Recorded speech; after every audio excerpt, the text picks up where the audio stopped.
What is up, Earthnoids and Spacenoids? I am just a simple new type, and in this episode, we are returning to UC 0096 and the light novel Twilight Axis. Last time, Arlette and Danton are working with the Mistema team when Tristan Gundam made its attack. Danton got into the Zaku 3 while Mehmet took out a Jagan with a rocket launcher like a champ. Also, last time I said Side 6, but it is Side 5, Rhea. This time we will see Mehmet come to Side 5 asking Arlette and Danton on a mission to Axis. Also, Danton will run into his old R-Jarja, and they also run into a Bjarlant variant. So let's get into this.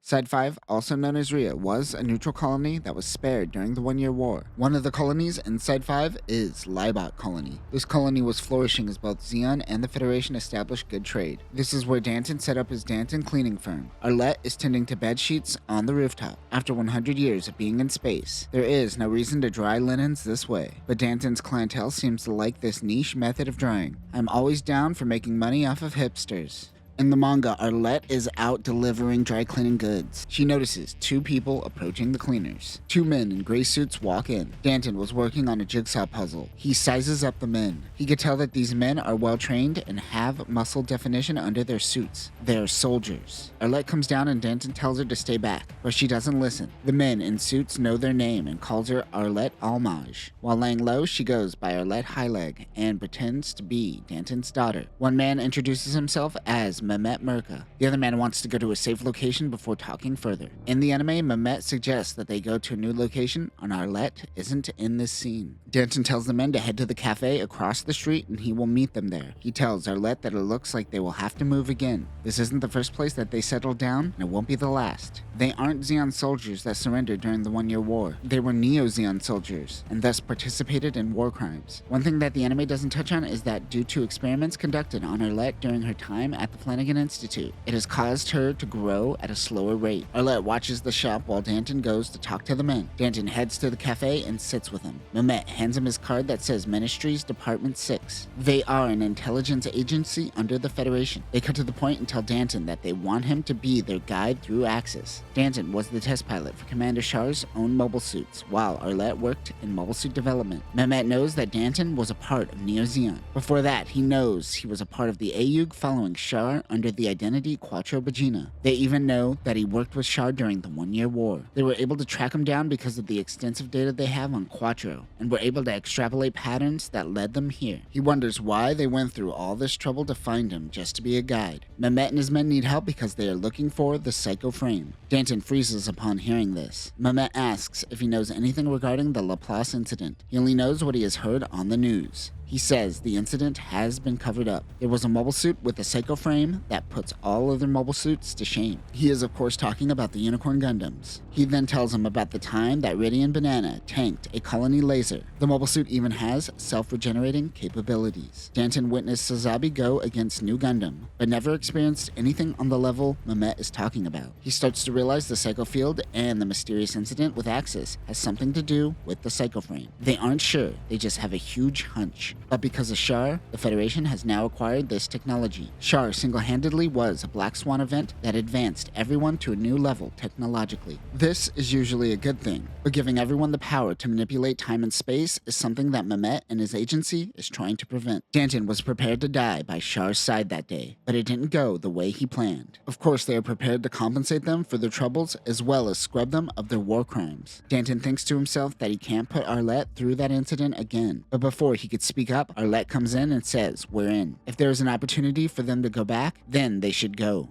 She wants to know what happened to the captain and Sazabi. They agree to help them. Mehmet reintroduces himself and tells them of their real name, the Mistema Special Forces Unit under the Federation. Back at Axis, Arlette asks if Danton is okay. This is his first battle in quite some time. He apologizes to Char for bringing Arlette back here. Danton lands the Zaku 3. It is too big for them to take with them. Arlette reformats the operating system and shuts it down. This mobile suit will never see another human. They hope that they don't run into the Gundam again. While wondering where it came from, Danton notes that it is smaller than your average mobile suit. There have been junkers that occasionally pillage Axis, but a Gundam here means that someone is after something specifically. Mehmet tells one of his men, Locke, to return to the ship and track any vessel vessel in the area. They only have 2 hours before Axis moves outside the Lagrange point and swings into orbit of an asteroid belt. They head to the Maharaja Khan Memorial Research Institute. This is where most psychoframe research and development happened. They continue down side streets. Arlette talks to Danton on a closed line so no one else could hear them. She wants to go off on her own and find Sazabi. He thinks that she is crazy. There is no way they will be able to split off from the Mestima team. Arlette says fine, I'll figure it out myself. Somewhere near the residential area of Axis is the Gundam. The pilot is frustrated as Meitzer said that he wouldn't run into any trouble on this mission. He is referring to Meitzer Rona, Bear Rona's grandfather. The pilot talks to Tristan Gundam and says that they don't know what he is capable of. His comrades, Bailey and Gibson, were taken out in the Jagans. He says that the Zaku will regret fighting Quentin Firmo. On Earth, Ingeist Rona, the oldest son of the Rona family, is at the Federation Prime Minister's residence. He leaves the place saying it is done. He says Meitzer and father will take care of the rest. It is now up to Burnham to make the next move.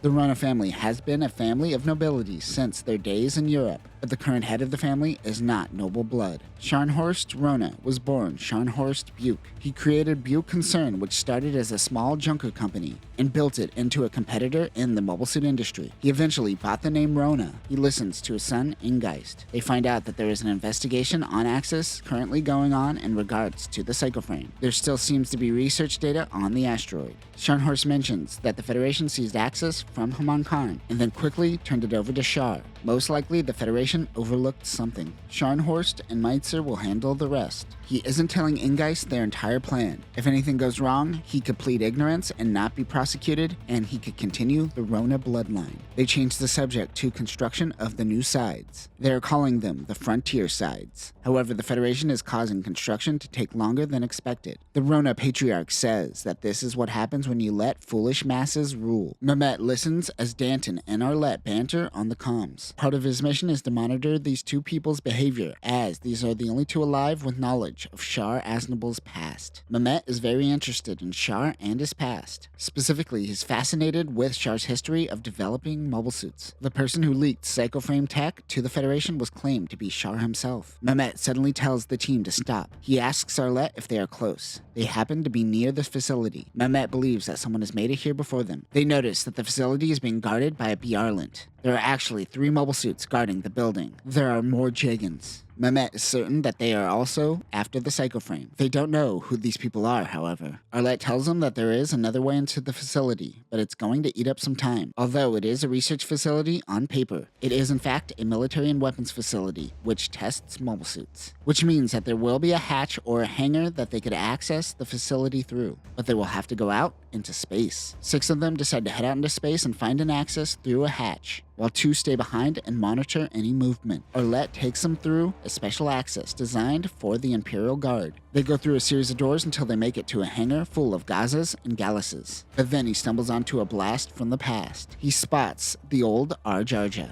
He has a moment with the mobile suit before moving on. Talk about Chekhov's mobile suit. They plan on following the outer wall of Axis until they make it to the hatch. But once they open the door out into space, they notice the Bjarlants on the move. Mehmet receives a message, but Minovsky particle disruption makes it hard to hear. They finally make contact with the other team. The Jagans are still at the front of the facility. They plan on still heading out through space. Mehmet can't get a hold of their ship. He hopes they can remain hidden, but their defenses are limited. Hearing this, Danton sighs and asks Arlette for the OS disk. He heads back to the hangar to get into the R-Jarja to help provide some protection. Who thought it was a good idea to not bring mobile suits? It's okay, Danton, the plot has your back. He gets into the mobile suit and flashes back to him testing the R-Jarja. The mobile suit shakes. Sparks come from the thrusters, followed by black smoke. Arlette cancels the test. He has to make it back to the base. Danton tries to get the AMBAC system up and running. The mobile suit crash lands onto the deck. Mechanics surround the mobile suit to put out fires. He opens the hatch and is still alive. Arlette yells at Danton, asking him why he didn't eject. He didn't want the R-Jarja to crash into the outer wall of Axis, and he didn't want to lose any battle data on the mobile suit. As he heads off, he says to himself that he wouldn't be able to live with himself if he destroyed one of her machines.